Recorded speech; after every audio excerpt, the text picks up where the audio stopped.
Hey, what's up guys? Welcome back to Mr. 3D. I hope you're all having a fantastic day. So this video is a tutorial for my new add-on called Decalify, which I released recently. And this add-on allows you to add decals using RayCast, which was made available in Blender 5.1. So if you would like to get this add-on, I will leave the link in the description below. And also I will leave the link to my Gobos Master add-on, which is one of the best Gobos add-ons on the marketplace. Anyways, so once you have downloaded Decalify from Superhive or Gumroad, simply click and drag it into your viewport right here and make sure to check this box to enable the add-on and hit OK. Now because I've already installed it, I will cancel it. And to get started, just simply press N key on your keyboard and you can see we have this panel right here. And now this is a very simple and beginner friendly UI. So first we have the Decalify panel. Then we have the info, and I have added some links to my stores and social media handles, just in case you'd like to check those out. All right. First things first, you have to open up preferences and click this drop down to expand the view. And now here we have a bunch of different settings you can play around with. Firstly, you have to set your decals library because Decalify does not offer any decals asset pack, so you have to use your own. Maybe I'll add one in the future, but yeah. Then we have the icon galleries scale and pop-up scale, same for the existing one, which we'll show you later. Then we have the code scale, color of the placement gizmo, and the size of the decal.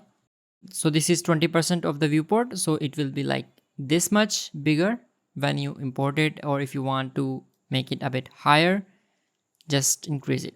Then we have the normal offset settings, and we also have the rotation and scale control settings. Default settings are, perfect. I have fine-tuned them to be very nice and optimal. All right. And to demonstrate to you how this works, I will open up a new scene. Here we have a crate. Now this crate was made available by Poliigon. If you would like to get the Poliigon add-on, I will also link it down in the description below. Firstly, you can choose to set the target object, but that means it will only place decals on the target object, which is this one. If your object has multiple objects, then it's best to use a collection and move those objects into a collection and select that collection right here.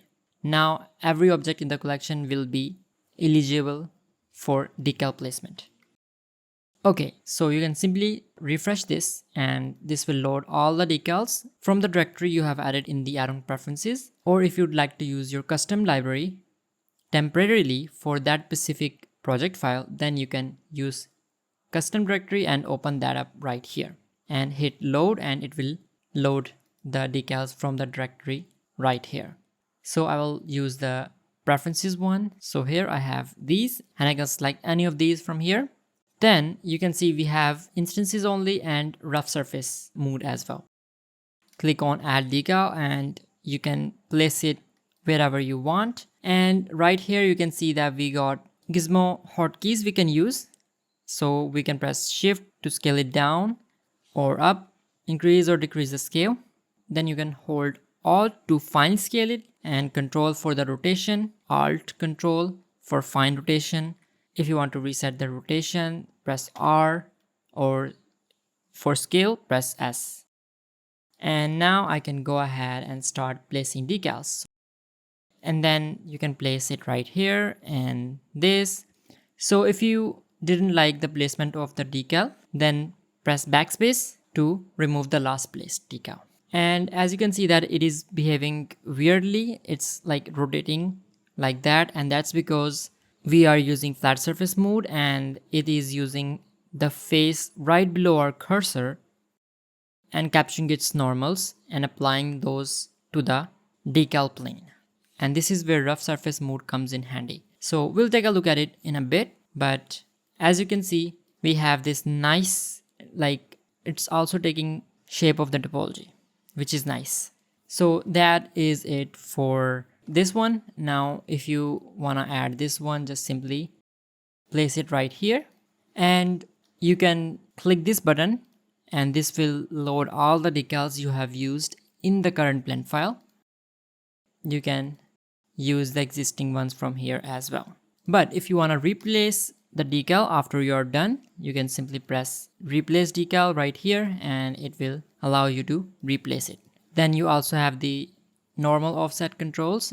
Lower it as much as possible, just like that, to make it work from side views. Alright, so that is it. And we also have disable select for all decals. So just in case you don't want to accidentally select the decals and move them around, you can simply disable select for all the decals. And now I would also like to mention that all the decals are parented to the object the decals are placed on. So that makes it, if you move the object around, the decals will stay attached to the object. Now we'll take a look at rough surface mode. So for that, I'm opening up a new scene. And here we have a nice looking road barrier. And if I tab into edit mode, you can see the topology is rough and displaced. Now let's get started. First, I will select this one and make sure to select the target object or the collection and add decal. Right now we are using flat surface mode, and as you can see, it's behaving weirdly.